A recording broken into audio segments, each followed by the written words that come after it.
他简单跟李秀兰介绍了一下空间的由来，然后说明了自己的想法。李秀兰这才意识到是自己考虑不周了。那行，那让你爹、你大哥、三哥、四哥、五哥进神仙洞府躲着，娘跟你二哥在外面陪着你。有娘在，要是哪个长舌妇敢乱传你两个嫂嫂和你二哥的闲话，娘上去就扇烂他的嘴。娘，您就在空间帮我喂喂鸡鸭，养养猪羊，外面危险重重，真要遇上个啥事儿，您说我二哥是该保护您呢，还是该保护我？当然是保护你啊，娘不用他保护。再说了，就那么点鸡鸭猪羊，你爹一个人就能喂完，哪里还需要娘啊？那行，那就让我爹带着我大哥、三哥、四哥和五哥进来，待会儿您跟他们说好，明日一早我就找借口把他们送到这里。李秀兰点头应下，母女俩重新回到营地。李秀兰挨个跟宋大江和几个儿子说了神仙洞府的事情，几人没什么意见，也不敢有意见。次日一早，叶喜喜找到孟大虎，给他塞了100两的银票，然后说：大虎说，我养父和几个养兄打算今日回石头村，我和我二哥想送他们一程，您能不能行个方便呢？快去快回。好嘞，多谢大虎叔。说完，他回到自家的地盘，跟江清月说了一声，便带着宋家人往回折返。马车驶出一段距离，确认四下无人后，叶喜喜掀开车帘说：爹，大哥，就停在这里。宋大江和宋大福停下马车，叶喜喜手一挥，连人带马车都收入空间。嚯，这么多黑土地啊！饶是昨晚听了老伴的描述，这会儿宋大江还是被眼前肥沃的黑土地给惊着了。哎呀，这地好啊！这要是种满了粮食，那咱们家好几年都不缺粮食吃了。叶喜喜哭笑不得，养爹平生就2个大爱好，一个是种地，另一个呢是追在媳妇儿的屁股后面跑。您要是闲不住，那就把这些地都种了，2种菜种我都买好了，等会儿我给您拿来。成。宋大江确实闲不住，忙喊来大儿子开始干活。叶喜喜也没管他们，领着李秀兰和另外4个哥哥去屋子那边。三哥，我给你隔了个书房，你以后就在这里看书写字，屋子里的书你随便看，笔墨纸砚你也随便用，别舍不得。宋三福一脸惊喜地看着书房里满满当当的书架。真的可以随便看？当然了，等你看完了我再给你换一批。谢谢。自家兄妹不必客气。三哥，以后每天晚上我把4小只送到空间，你抽空我教他们认字。得了叶家这么多好处，这点小事宋三福自然不会拒绝。走吧，我带你们去厨房看看。叶喜喜知道宋四福和宋五福都是好吃的人，带着他们径直去了厨房。4哥5哥，这里的吃的都是已经做好了的，每日到了饭点儿，你们就把饭菜端出去，喊爹和三哥吃饭就行。你们放心大胆的吃，吃完了我再给你们买。看着橱柜和饭桌上满满当当的食物，宋四福和宋五福眼睛都看直了。宋五福咽了咽口水，哎呀，太好了，他再也不用吃妹宝的剩饭了。想吃什么自己拿。宋五福憨憨一笑，宋四福瞅了叶喜喜一眼，一手拿着肉夹馍，一手拿着汉堡，吃的是满嘴流油。喜喜，我想吃麻辣拌。没问题。叶喜喜打了个响指，然后跟系统点菜。于是宋家众人就看到了诡异的一幕，只见一盘盘菜忽然凭空出现，瞧着锅底已经滚开了，他对还在发愣的宋五福说：五哥，去喊爹大哥和三哥过来吃火锅。哦。很快宋大江、宋大福和宋三福便进了厨房，看到这诡异的一幕，3人也消化了很久。吃完饭，叶喜喜带着李秀兰和宋二福出了空间，重新回到营地。如今家里有2辆马车，叶喜喜不想累着江清月，便让她和2位嫂嫂以及安王妃和周玉宁母女坐马车赶路，至于他们则继续跟着队伍走路。这几天叶婉熙生活质量好了很多，明显是有了什么奇遇，他得把她盯死了。虽然他不缺钱，但是谁会嫌赚钱多呢？李秀兰不肯坐马车，非要跟着叶喜喜走路，叶喜喜只能遂了他的愿。恰好这时呢，系统给的奖励也到了，他没有丝毫犹豫，直接把大力丸塞到了李秀兰嘴里。看着跟叶婉熙并排而走的叶景云，叶喜喜也是直叹气呀。经过几天的排毒呢，这二愣子已经瘦了好几圈了，大抵是没用灵泉泡澡的缘故，他排毒的效果远不如叶景安和叶景硕。不过叶喜喜也尽力了，空间是他的底牌，他是不可能告诉给叶景云的，万一他嘴巴不牢，告诉给叶婉熙怎么办呢？如今这样挺好的，他没死，他也得到了奖励，往后就全当不认识的。接下来几天呢，一切顺遂，宋大江和宋大福很勤快，把空间里的土地都打理得井井有条。妹宝，那边的青菜可以吃了，我们今天中午还炒了一盘，味道可好了，清甜可口，比咱家地里种的好吃。叶喜喜顺着他的手指看过去，果然看到一片绿油油的小青菜。嗨，大哥，你这菜种的真好，这要是拿出去卖钱，估计也能卖不少呢。真的？当然是真的啦。等会儿我再给你拿一些水果种子，你看看能不能种出来。要是能种出来的话，那咱家以后真的要发财了。他是不缺钱，可是以宋家人的脾气，肯定不会一直跟着他蹭吃蹭喝的。既然宋大江和宋大福擅长种地，那靠卖菜卖粮食卖水果发家致富也不是不行。他看着躺在灵泉边睡觉的宋四福，不免有些头疼。他大步走到宋四福跟前儿，问他：四哥，你无聊不？不无聊。你就不能稍微动一动，去帮爹和大哥种种地啊？不能。宋四福翻了个身，显然不想跟叶喜喜废话。算了，让孩子歇着吧。谁让人家命好，有一个富可敌国的妹妹可以养着他呢。次日赶路的时候，叶喜喜跟李秀兰聊起了宋四福的事情。娘，你说我四哥咋就这么懒呢？还不是被我和你爹惯的。生他那年正好赶上了大旱，庄稼都旱死了，大家伙只能啃树皮、野菜啥的，所以你四哥生下来就营养不良。我和你爹觉得亏欠了孩子，就对他偏宠一些，结果就宠出懒毛病来了。李秀兰说着说着，就感觉到身后有两道目光在看着自己，一回头就对上周玉成和月影一脸八卦的眼神。婶子，您继续讲。然后呢？李秀兰心说，这人确定是什么暗卫，而不是那个村口爱八卦的八公，还有那个叫什么安小王爷的，他是不是有什么大病啊？一个大男人天天跟着他家喜喜是怎么回事啊？婶子，是月影要偷听的，跟我无关。月影笑容僵在脸上，他家主子是真不讲武德呀，分明是他要偷听的，关他屁事啊！婶子，我太无聊了，就随便听听。李秀兰看了看月影，又看了看周玉成，哪里还有什么不明白呀？这个姓周的怕不是看上他闺女了，所以才跟得这么近。周玉成忽然有种新女婿见岳母的压迫感，忙说：婶子，我们也不是故意偷听的，我娘和我妹妹坐了您家的马车，觉得心里过意不去，就让我们两个贴心保护您和叶大小姐。李秀兰仔细打量着周玉成，这小伙子呢，长得又高又俊，哎，还别说，跟他家喜喜还挺配。这样想着呢，李秀兰换上了一副笑脸。小伙子，来，咱们边走边聊。周玉成和月影硬着头皮上前，李秀兰呢像是查户口似的，一连问了好几个问题。越问呢，越觉得周玉成这孩子是真不错。中午休息的时候呢，他拉着江清月在一旁讲悄悄话：叶夫人，咱们家喜喜也老大不小了，是时候给他说门亲事了。是啊，我也是这样想的。大妹子，你是不是有了心仪的人选？我觉得安王府那小子就不错，他好像也对咱家喜喜有意思，你觉得咋样？不咋样。大妹子，实不相瞒，那小子之前伤了腿，在床上瘫了好几年，谁知道是只伤了2条腿，还是3条腿都伤着了。这种私密事咱们也不好多问，所以还是直接放弃吧。啥？还有这种事儿啊？那小伙子看着也不像是受伤了的样子。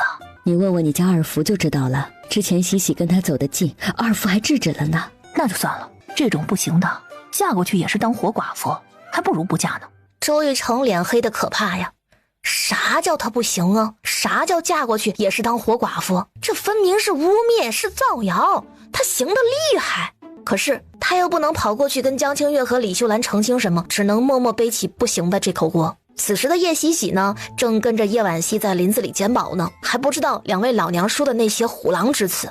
叶喜喜，你干嘛一直跟着我？谁跟你了？林子又不是你家的，你凭啥说我跟着你了？叶喜喜主打一个死不承认。行，那你在这儿，我走行了吧？该说不说，人家姓牛的运气就是好。他刚刚跟着他，不但捡了一堆洋杜鹃，还挖了几颗野生石斛。见叶喜喜还跟在他身后，叶婉熙气得想揍人。叶喜喜，你是个蜜虫吗？你猜啊？叶喜喜，你是不是有什么大病啊？人家婉熙去哪儿你都得跟着。林氏刚解完手出来，听到叶婉熙和叶喜喜争吵，忙跳出来指责叶喜喜。对，我有狂犬病，你最好别惹我，否则我发起病来直接咬死你。你不识好歹，活该嫁不出去。你个老娼妇，你诅咒谁呢你？叶喜喜刚想对林氏几句时，李秀兰就冲了过来，她二话没说，抡起胳膊一巴掌就把林氏扇倒在地。你才不知好歹，你才嫁不出去呢。哎呀啊，娘，收着点力，我闺女招你惹你了，你就那么见不得她好啊？侯夫人，你没事吧？看到不远处萧家父子走来，赶紧换上一副担忧的眼神去扯李秀兰。婶子，别打了，别打了，再打下去，侯夫人就被您打死了。小贱蹄子，我还没找你算账呢，你就主动送上门来了。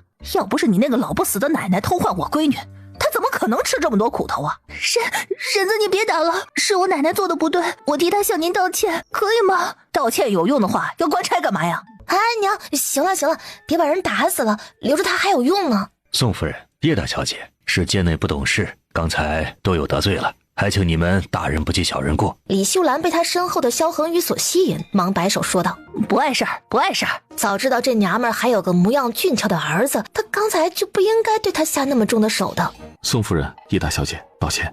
萧恒宇恭恭敬敬地道了一声歉，背起满脸是血的林氏走了。婶子，好端端的您打婉惜干嘛？李秀兰一巴掌甩在叶景云脸上，我不但打他，我还打你呢！我让你欺负我闺女，我让你对我闺女大呼小叫。叶景云挨了一顿揍，立马化身嘤嘤怪。他觉得他的命实在是太苦了，比黄连还苦。叶喜喜打他，娘打他，现在就连叶喜喜的养母也打他。哎，那个，你别哭啊！我就哭。男人哭吧哭吧不是罪。叶喜喜丢下这句话，拉着李秀兰走了。喜喜啊，对不起啊，娘好像给你惹祸了。没事，是她欠。大妹子，喜喜说的没错，是她欠，你不用自责。叶夫人，你家老六是不是喜欢那个姓牛的？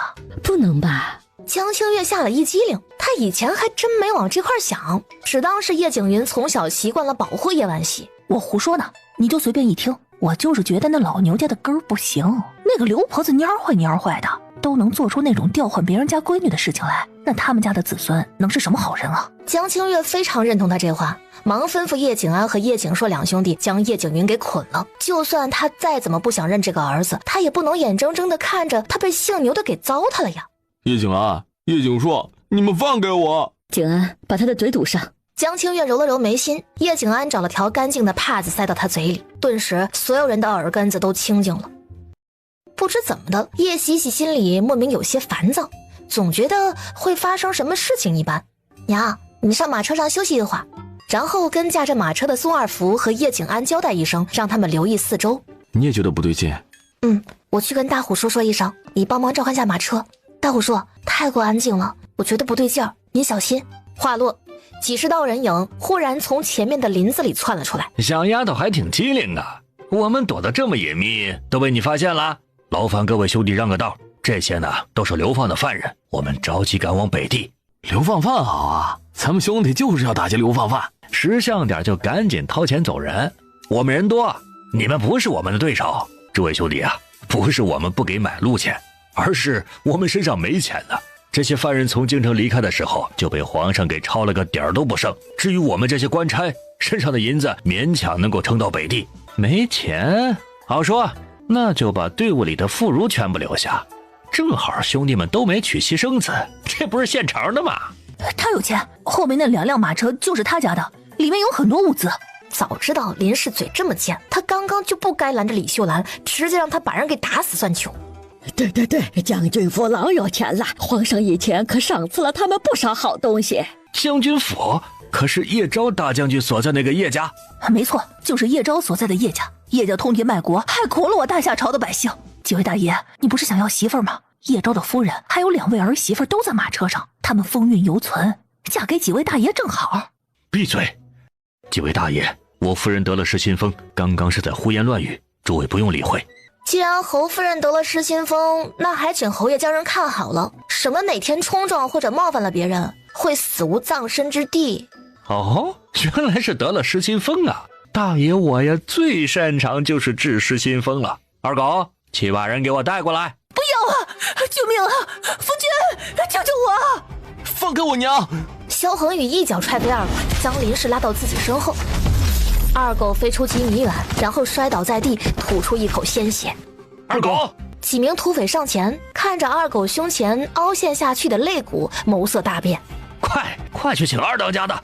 一个身材矮小的土匪拔腿就往林子深处跑去。很快，矮个子土匪就领着一个身穿白衣、头戴围帽的青年男子回来了。让开，二当家的来了。叶喜喜对这帮土匪呢没有什么好感，所以即便二狗身负重伤，他也并未上前诊治。可他又是个十足的颜控，虽然看不清白衣男子的容貌，但是就他这般宛如谪仙一般的穿着打扮，也足以让他眼前一亮。顿时，他的双脚不受控制地往前走去，想要看看帷帽下是怎样一张俊脸。别去，危险。哦，叶喜喜乖乖停在原地，只恨自己没有长一双透视眼，否则就能穿透帷帽看到美男子的真容。正想着，美男子开口了：程平，把我的银针拿来。声音这么好听，那长得肯定好看。这世上除了美食，还没有什么比见到美男子更值得他开心的了。他应了一声，打开药箱一看，瞬间脸白如纸啊！二当家的，抱歉，今天走得匆忙，我忘记带您的银针了。伤太重了，若是不能诊治的话，恐怕活不到今晚。